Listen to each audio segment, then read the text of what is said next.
श्रोतेहो नमस्कार.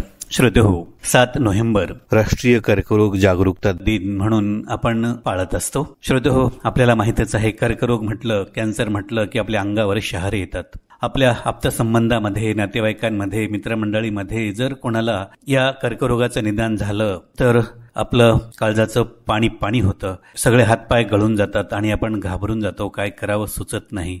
श्रोते हो, आता या कर्करोगापासून घाबरण्याचं काहीच कारण नाही आहे, कारण आता असा एकही आजार राहिलेला नाही ज्यावर उपचार नाही. आतापर्यंत खूप वाटत होतं की कर्करोग म्हटलं की या कर्करोगावर उपचार नाही, परंतु श्रोते हो, आता तसं काही राहिलेलं नाही. कर्करोगावर सुद्धा आता चांगल्या प्रकारे प्रभावी उपचार होताना आपण पाहतो. श्रोते हो, 7 नोव्हेंबर हा राष्ट्रीय कर्करोग जागरूकता दिन म्हणून आपल्या देशामध्ये आपण पाळत असतो आणि या कर्करोग जागरूकता दिनानिमित्तानं आज आपण या कर्करोगासंबंधानं माहिती घेणार आहोत आणि ही माहिती आपण डॉक्टर आनंद डी भगत सर यांच्याकडून घेणार आहोत. डॉक्टर भगत सर हे MS surgery, fellowship in cancer surgery आणि फेलोशिप इन लेप्रोस्कोपिक सर्जरी, मागील 18 वर्षापासून कॅन्सर सर्जन आणि ॲडव्हान्स लेप्रोस्कोपिक सर्जरी अर्थात दुर्बीणद्वारे शस्त्रक्रिया तज्ज्ञ म्हणून आपल्या नांदेडमध्ये सध्याला भगत सर कार्यरत आहेत.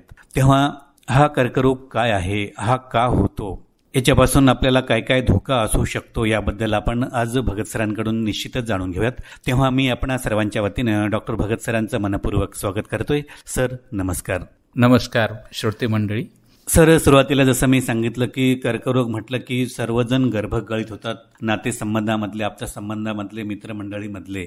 बरं सर, हा कॅन्सर अर्थात कर्करोग म्हणजे काय याबाबत थोडीशी पार्श्वभूमी आमच्या श्रोत्यांना सांगा थोडीशी. कर्करोगाबद्दल सध्या चर्चा करण्याचा विषय असा आहे की आपल्या भारत शासनाने नुकतेच 7 नोव्हेंबर ही राष्ट्रीय कर्करोग जागरूकता दिन म्हणून निवडलेला आहे. तर ह्या करण्याची गरज का पडावी, कारण आपल्याला समाजामध्ये कॅन्सरच्या बाबतीत तेवढी जागरूकता अजूनही आलेली नाहीये. कॅन्सरच्या बाबतीत आपण सगळे ऐकून असून सुद्धा आपण त्या कॅन्सरच्या बाबतीत थोडंसं अजूनही अनभिज्ञ आहोत. त्यामुळे शासनाला असं वाटतंय की कॅन्सरच्या प्राथमिक लक्षणाबद्दल किंवा कॅन्सरच्या उपचाराबद्दल जनतेमध्ये जागरूकता यावी म्हणून हे दिवस साजरे केले जातात. कॅन्सर म्हणजे काय असते ना, की आपल्या शरीराची जी वाढ असते ही आपले शरीर कंट्रोल करत असते किंवा नियंत्रित करत असते. नॉर्मली आपल्या एखाद्या अवयवाची वाढ कशी होते, एकाच्या 2 पेशी झाल्या, दोन्हीच्या 4 झाल्या, 4च्या 8 झाल्या, असं एक नियंत्रित पद्धतीने शरीराची वाढ होत असते. आणि त्याशिवाय ज्या पेशी खराब झालेल्या आहेत, ज्यांचं वय झालेलं आहे, ते नष्ट करण्याची सुद्धा आपल्या शरीरामध्ये एक प्रक्रिया असते. हे पूर्ण प्रक्रिया आपलं शरीर कंट्रोल करत असते. पण ह्या दरम्यान समजा कुठल्या स्तरावरती जर त्या पेशींची वाढ कंट्रोल करण्याचा पद्धत आपल्या शरीरात जर नष्ट झाली तर एखाद्या ठिकाणी पेशींची अनियंत्रित वाढ होते. म्हणजे जसं पेशी 1च्या 2 व्हायच्या ऐवजी 1च्या 10 होतील, 1च्या 50 होतील, 1च्या 100 होतील आणि त्याचं बॉडीचं, त्या आपल्या शरीराचं त्याच्यावरचं कंट्रोल नाहीसं होईल. मग काय होईल की एवढ्या प्रमाणात पेशी वाढल्या की त्याचे गाठीमध्ये रूपांतर होईल आणि ती कर्करोगाची गाठ असते. अर्थात हे सगळ्या गोष्टी जनुकीय बदलामुळे किंवा आपण ज्याला इंग्लिशमध्ये जेनेटिक म्युटेशन्स म्हणतो त्यामुळे होत असतात. त्यामुळे आपण जे कॅन्सरच्या बाबतीत विविध कारणं बघतो, त्या कारणांमुळे किंवा त्या विविध गोष्टींमुळे जे आपल्या शरीरात बदल होतात ते जनुकीय बदलामुळे किंवा जेनेटिक म्युटेशनमुळे होत असतात. तर त्यालाच आपण सामान्य भाषेमध्ये कर्करोग अर्थात कॅन्सर म्हणून संबोधतो. बरं सर, हा जो कॅन्सर अर्थात कर्करोग आजार आहे याची कारणं काय काय आहेत? बरं, आता जसं मी सांगितलं की पेशींची जी अनियंत्रित वाढ होते त्यासाठी आपल्याला शरीरावरती काही ना काहीतरी जनुकीय बदल होण्यासाठी आपल्याला शरीरावरती कुठंतरी आघात होत असतो. मग हा आघात विविध केमिकल्सच्या माध्यमातून होतो, विविध व्यसनाच्या माध्यमातून होतो किंवा काही आजार हे अनुवंशिकच असतात, आई वडिलांकडून त्यांच्या मुलांमध्ये पण जात असतात. अशा ह्या विविध कारणामुळे हे जेनेटिक म्युटेशन्स होत असतात. ते एक कारण असते कॅन्सर होण्याचं. बरं सर, सर्वसाधारणपणे असाही समज असतो की जे कोणी अर्थात तंबाखूचं सेवन करतं, सिगरेटचं सेवन करतं, अशाही लोकांना कर्करोग होण्याची जास्त अगदी बरोबर आहे. अगदी चांगला मुद्दा आपण बोललात. कारण कॅन्सरच्या कंट्रोल करण्या किंवा कॅन्सर होण्याचे जे आपण कारणाचा शोध घेतला तेव्हा आपल्या लक्षात आलं की ज्या गोष्टी पूर्वी जास्त प्रमाणात नव्हत्या, जसं तंबाखूचं व्यसन म्हणा किंवा गुटख्याचं व्यसन म्हणा किंवा दारू पिणाऱ्यांचं प्रमाण म्हणा किंवा धूम्रपान करण्याचं प्रमाण मागच्या काही वर्षांमध्ये प्रचंड वाढलं. कारण आपण स्वतःला सिव्हिलाइज किंवा अर्बनायझेशन म्हणतो, शहरीकरण झालं. शहरीकरणासोबत हे सगळ्या गोष्टी आपल्या रुटीन दैनंदिन जीवनामध्ये एवढ्या मिळून गेल्यात की त्याच्यापासून होणाऱ्या अपायाची आपल्याला कल्पनाच येत नाही. ह्याशिवाय आपल्याकडे येणारे जेवढे काही भाजीपाला असो, धनधान्य असो, ह्याची जी पूर्वी प्युरिटी होती किंवा ते जे प्युअर फॉर्म मध्ये यायचे ते आजकाल रासायनिक खते म्हणा किंवा फवारणी म्हणा किंवा ह्या फळांना प्रिझर्व करण्यासाठी किंवा त्याच्यावरती ज्या विविध औषधांचा मारा केला जातो, हे कुठल्या ना कुठल्या प्रमाणात आपल्या शरीरात चाललेले आहेत. ह्याशिवाय वायूचं प्रदूषण आहे, आपल्या वातावरणात होणारं प्रदूषण आहे. मग ते इंडस्ट्रियलायझेशनमुळे असो, औद्योगिकीकरणाचा आपण फायदा म्हणतो, पण ह्या औद्योगिकीकरणामुळे कितीतरी आपल्याला नुकसान होत आहेत. आता तुम्ही सध्या बघितलं असेल नुकतेच की दिल्लीमध्ये एवढं प्रदूषणाचं प्रमाण वाढलंय की त्यामुळं हे जे प्रदूषण झालेली हवा, प्रदूषित हवा जेव्हा तुमच्या फुफ्सात जाईल तर त्याच्याने नक्की इतर आजार वाढतीलच, पण कॅन्सरचंही प्रमाण वाढेल. त्यामुळे ह्या सगळ्या गोष्टी ज्या आहेत त्या आपल्या शरीरात होणाऱ्या जनुकीय बदलासाठी किंवा जेनेटिक म्युटेशनसाठी कारणीभूत आहेत. बरं सर, आता हे आपण कारणंही सांगितली, वेगवेगळी कारणामुळे हा कर्करोग होऊ शकतो. बरं सर, कर्करोग अर्थात कॅन्सर हा आजार जो आहे मानवाच्या कोणत्या कोणत्या अवयवांना होऊ शकतो? बरं, तसं बघितलं तर मानवाचा कुठलाच अवयव कॅन्सर विरहित नाहीये.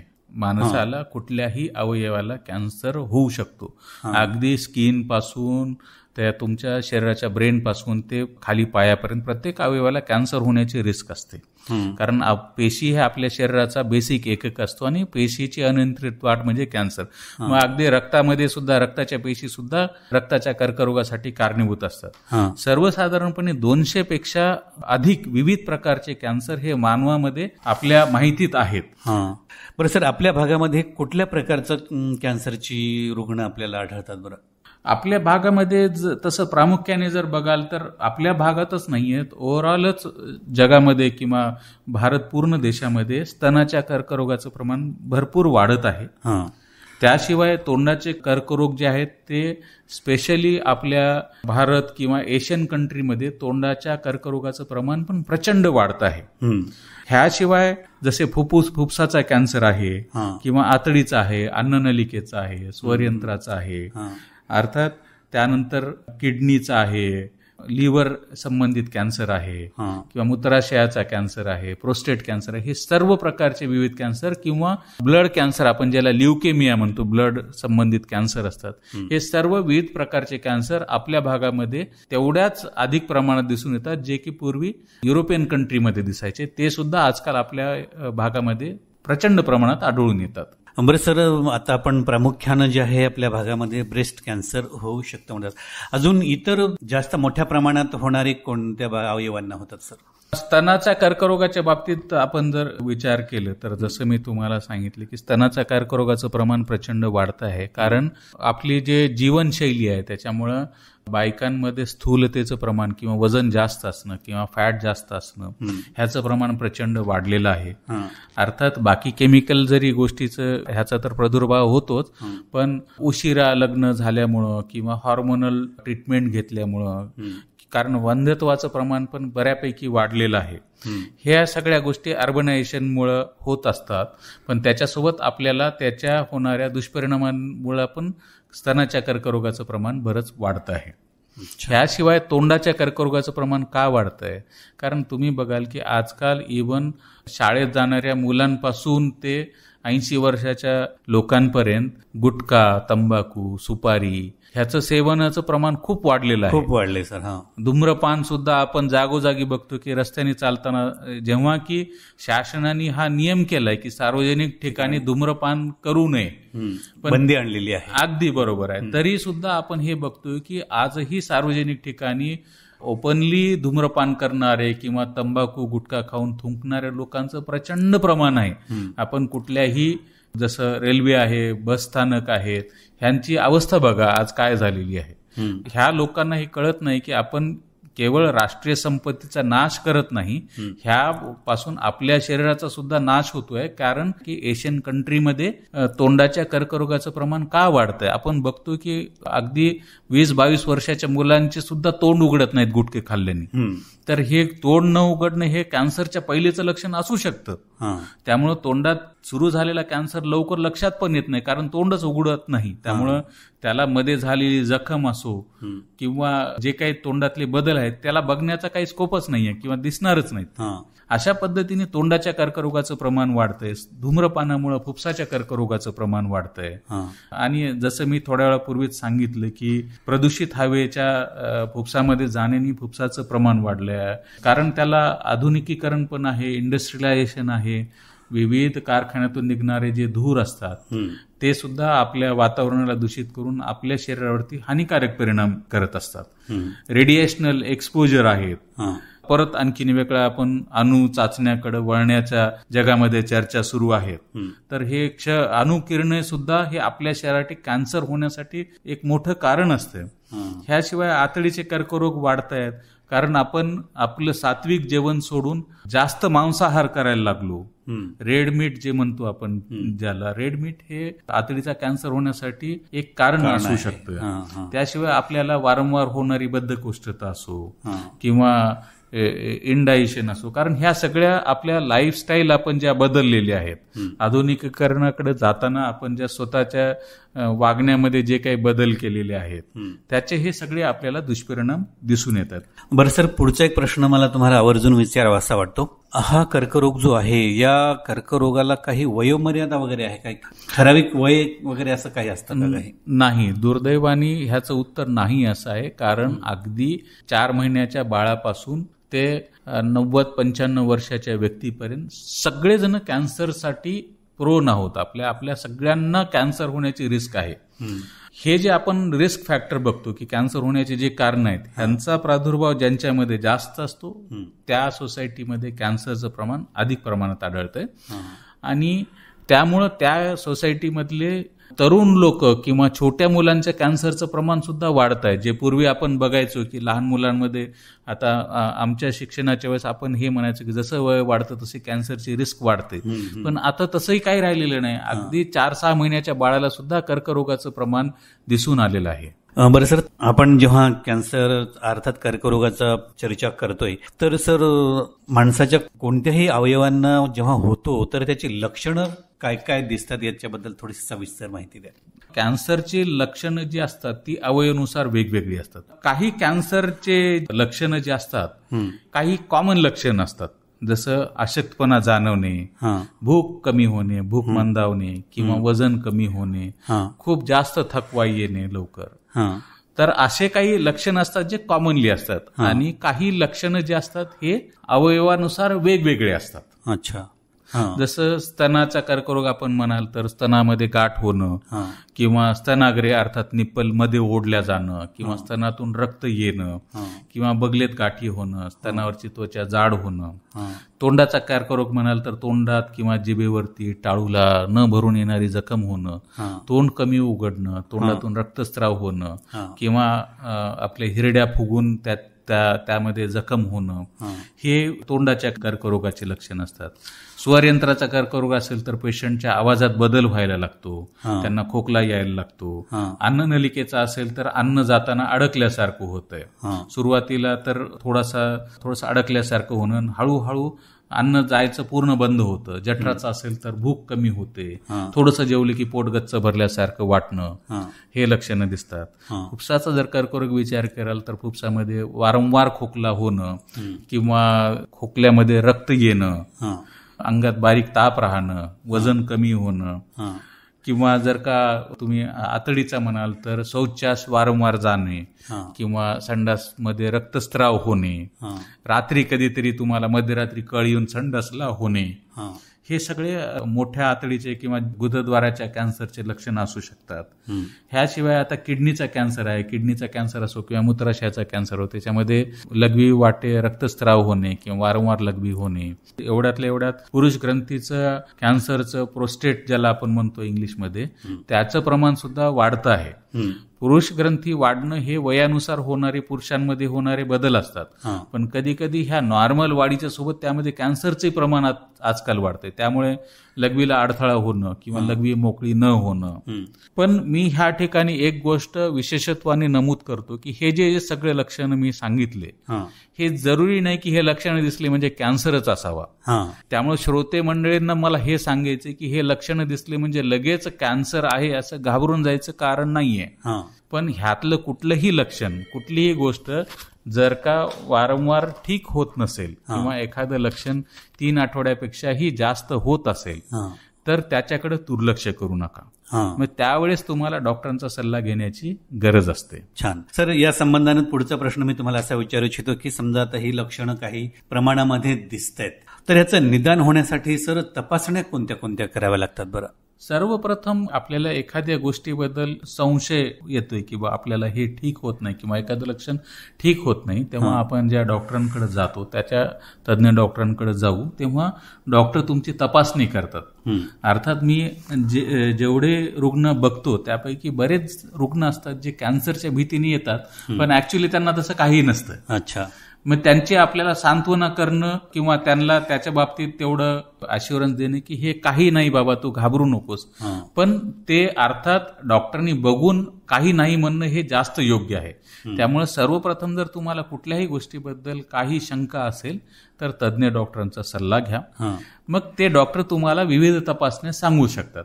कॅन्सरच्या तपासण्या वेगवेगळ्या अवयवानुसार बदलत असतात, पण काही अगदी बेसिक तपासण्या आहेत, जसं एक्सरे करणं किंवा अल्ट्रासोनोग्राफी करणं, आपण सोनोग्राफी म्हणतो सामान्य भाषेत, किंवा गरज पडलेस तर सिटी स्कॅन किंवा MRI, किंवा आजकाल कॅन्सरच्या बाबतीत पेट स्कॅन ही एक मोठी नवीन तपासणी आलेली आहे, ज्याच्यामध्ये पूर्ण बॉडीचं स्कॅन केलं जातं. त्याच्यामध्ये कॅन्सर कुठं आहे किंवा कुठल्या टप्प्यात आहे ह्याच्या बाबतीत एक निदान केलं जातं. ह्याशिवाय कॅन्सरच्या गाठीतून पाणी काढणे आणि त्याची तपासणी, ज्याला आपण FNAC म्हणतो, किंवा कॅन्सरचा तुकडा काढून त्याची तपासणी कर, ज्याला आपण बायोप्सी म्हणतो. मग त्याचे पुढच्या बऱ्याचशा टेस्ट होतात आणि मग कॅन्सर आहे किंवा नाही याचं निदान होतं. छान. बरं सर, समजा एखादा रुग्ण आहे, लक्षणं दाखवली आणि दवाखान्यामध्ये आला, तपासणी झाली आणि त्याचं निदानही झालं की कर्करोग झालाय, अर्थात कोणत्याही अवयवाचा का असेना, मग याच्या उपचार पद्धती सर कुठल्या कुठल्या उपलब्ध आहेत आपल्याकडे? सर्वप्रथम आम्ही काय करतो की एखाद्या रुग्णाचं कॅन्सर निदान झाल्याच्या नंतर त्याची स्टेज किंवा टप्पा ज्याला आपण म्हणतो हा कुठला हे पहिले ठरवतो आणि कुठल्या टप्प्यात आहे त्याच्यानुसार पेशंटला कुठल्या पद्धतीने ट्रीटमेंट द्यायची किंवा भविष्यात त्याचा कॅन्सर किती कंट्रोल राहील ह्याच्या बाबतीत थोडंसं रुग्णाला किंवा त्याच्या नातेवाईकांना कल्पना देतो.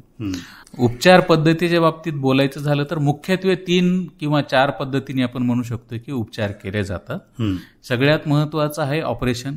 ज्या पेशंटचा कॅन्सर किंवा कर्करोग ऑपरेशन करण्याच्या टप्प्यामध्ये आहे त्यांचं सर्वप्रथम ऑपरेशन केलं जातं. ऑपरेशनच्या नंतर मग क्षकिरण उपचार किंवा ज्याला आपण रेडिओथेरपी म्हणतो त्याची, किंवा मग कॅन्सरवरील विविध औषधं रक्तवाहिन्याद्वारे देणे, ज्याला आपण किमोथेरपी म्हणतो. तर ह्या 3 पद्धती मुख्यत्वे असतात: सर्जरी अर्थात ऑपरेशन, रेडिएशन आणि किमोथेरपी. मग कधी कधी पेशंटच्या स्टेजनुसार किंवा आजाराच्या स्वरूपानुसार कधी ऑपरेशन आधी करतो नंतर किमो देतो, कधी किमो आधी देतो मग ऑपरेशन करतो, कधी कधी रेडिएशन आधी देतो. त्याचा जो हा सिक्वेन्स आहे किंवा कुठल्या क्रमाने ह्या सगळ्या उपचार द्यायच्या ते अर्थातच डॉक्टर ठरवतात. ह्याशिवाय आजकाल नवीन खूप सारे हॉर्मोनल ट्रीटमेंट म्हणा किंवा एक टार्गेटेड ट्रीटमेंट आली आहे, इम्युनोथेरपी आलेली आहे. अशा कॅन्सरमध्ये एवढा विकास आणि एवढा रिसर्च केला जातो आहे की कॅन्सरवरील विविध औषधं हे पुढच्या 15-20 वर्षामध्ये एवढे प्रचंड औषधं येणार आहेत की ज्यामुळे कॅन्सरवरती कंट्रोल करण्याचं जे आपलं स्वप्न आहे ते काही अंशी का होईना तरी बऱ्यापैकी कंट्रोल होऊ शकते. त्यामुळे कॅन्सर हा अगदी सगळ्यांच्या रिसर्चचा खूप आवडीचा विषय झालाय. खूप छान सर. बरं सर, आता हे आपण कुठल्या कुठल्या पद्धतीनं आपण त्याच्यावर उपचार करू शकतो याबद्दल सांगितलं. बरं सर, म्हणतात ना, prevention is better than cure. अगदी बरोबर. आजार झाल्यावर उपचार करण्यापेक्षा आजार होऊ नये हे खूप महत्वाचं आहे. तर सर, आजार होऊ नये यासाठी आपण काय काय काळजी घेतली पाहिजे? आपण एक फार सुंदर वाक्य बोललात, prevention is better than cure. Cancer होऊ नये ह्यासाठी ज्या काही गोष्टी करायला पाहिजे त्या तर महत्वाच्या आहेत. दुसरी गोष्ट, कॅन्सर झालाच तर त्याचं प्राथमिक स्टेजमध्ये किंवा प्रथम स्टेजमध्ये निदान होणंही तेवढंच आवश्यक आहे. कारण जेवढ्या प्राथमिक स्टेजमध्ये कॅन्सरचं निदान होईल तेवढ्या तो समूळ नष्ट होण्याची किंवा क्युअर होण्याची शक्यता जास्त असेल. त्यामुळे ह्या दोन्ही गोष्टी अत्यंत महत्वाच्या आहेत. त्यासाठी आपल्याला करायचं काय आहे? सर्वप्रथम म्हणजे आपल्यामधली व्यसनाधीनता सोडायची. मग ते तंबाखू असो, गुटखा असो, सुपारी असो, पान असो, साधं पान असो किंवा तंबाखूचं पान असो, धूम्रपान असो, मग ते बिडी, सिगरेट, फिल्टर्ड, नॉन फिल्टर्ड किंवा दारूचं व्यसन असो, ह्या सर्व व्यसनापासून 4 हात लांब राहा. कारण अगदी छोट्यातला छोटा दारूचा अंश सुद्धा तुम्हाला कॅन्सर करण्यासाठी कारणीभूत आहे. त्यामुळे मी थोडीच घेतो, थोडंच पितो, ह्या गोष्टीला काही अर्थ नाहीये. कॅन्सर होण्यासाठी ह्या सर्व व्यसनापासून दूर राहणे अत्यंत आवश्यक आहे. दुसरी गोष्ट, स्वतःला जेवढं होईल तेवढं निरोगी ठेवण्याचा प्रयत्न करा. शरीरातली स्थूलता घालवा. फॅट, विशेषतः स्तनाच्या कर्करोगांचे जे प्रमाण वाढतंय त्याच्यामध्ये बायकांमध्ये स्थूलतेचं प्रमाण वाढणं हे एक पॉझिटिव्ह फॅक्टर आहे. त्यामुळे निरोगी राहायचा प्रयत्न करा, व्यायाम करा, योगासनं करा, सात्विक आहार घ्या. 6 ते 8 तास तुम्हाला झोप घेणं आवश्यक आहे. कमी वयाच्या लोकांमध्ये 8 तास आणि 50 किंवा 60च्या पुढील लोकांमध्ये कमीत कमी 6 ते 7 तास झोप घेणं अत्यंत आवश्यक आहे.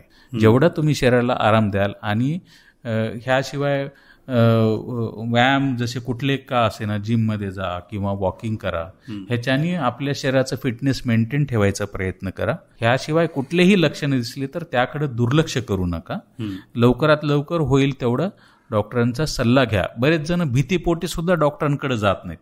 कॅन्सरची मोठे ऑपरेशन असतात किंवा कॅन्सरला रेडिएशन लागू शकते, ह्या भीतीने सुद्धा बरेच पेशंट लवकर डॉक्टरांकडे जात नाहीत. आणि मग स्टेज वाढल्याच्या नंतर ऑपरेशन तर तुम्हाला करणं भागच पडतंय, पण वाढलेल्या स्टेजमध्ये त्याला पूर्णपणे ठीक होण्याचा आपण एक चान्स घालवून बसतो. नक्कीच. तर मला ह्या सर्वाच्या बाबतीत आपण सर्व काळजी घ्याल अशी माझी अपेक्षा आहे. खूप छान सर. सर, कर्करोग होऊ नये म्हणून आपण खूप चांगली अशी माहिती आमच्या श्रोत्यांना दिलीत. बरं सर, जाता जाता आमच्या श्रोत्यांना आपण या कर्करोगाबद्दल सल्ला काय द्याल? बरं, एकच वाक्यामध्ये सांगतो, निरोगी राहा, आरोग्य सांभाळा आणि शक्य तेवढं डॉक्टरांचा सल्ला लवकर घ्या. लवकर निदान, योग्य उपचार कॅन्सर समूळ नष्ट होण्यासाठी आवश्यक आहे. खूप छान. खरंच श्रोते हो, आता सरांनी सांगितल्याप्रमाणे हा कर्करोग काय आहे याबाबतची सुद्धा माहिती आपल्याला सरांनी दिलीत. तसंच हा कर्करोग जो आहे आपल्या कोणत्या कोणत्या अवयवांना होऊ शकतो याबद्दल देखील सरांनी सांगितलं. आणि आपल्या भागामध्ये जे आहे कुठला कॅन्सर होतो, अर्थात स्तनांचा कॅन्सर आपल्या भागामध्ये जास्त प्रमाणामध्ये आढळतो असं सरांनी सांगितलं. त्याची लक्षणंही सरांनी सांगितलीत. आणि सरांनी लक्षणं सांगत असताना हेही सांगितलं की ही लक्षणं दिसली म्हणजे कर्करोग आहेच असंही समजण्याचं काहीही कारण नाही. अगदी बरोबर. आणि त्यासोबतच तपासण्या सुद्धा काय काय कराव्या लागतात हे सुद्धा आपल्याला सरांनी सांगितलं. आणि उपचाराच्या पद्धती कोणत्या कोणत्या आहेत याबद्दल सुद्धा सरांनी खूप चांगली अशी माहिती दिलीत. आणि हा आजार होऊ नये म्हणून असा लाख मोलाचा सल्ला आपल्याला सरांनी दिला, जेणेकरून आपण आपलं आरोग्य सांभाळू शकतो. आणि आपण सरांनी सांगितल्याप्रमाणे आपण व्यसनापासून अगदी दूर राहणं किती गरजेचं आहे हा सरांनी आपल्याला उपदेश केलेला आहे. सर, आपण आलात आणि आमच्या श्रोत्यांना खूप चांगलं असं मार्गदर्शन केलं, त्याबद्दल सर्व श्रोत्यांच्या वतीने आपले धन्यवाद. नमस्कार. धन्यवाद.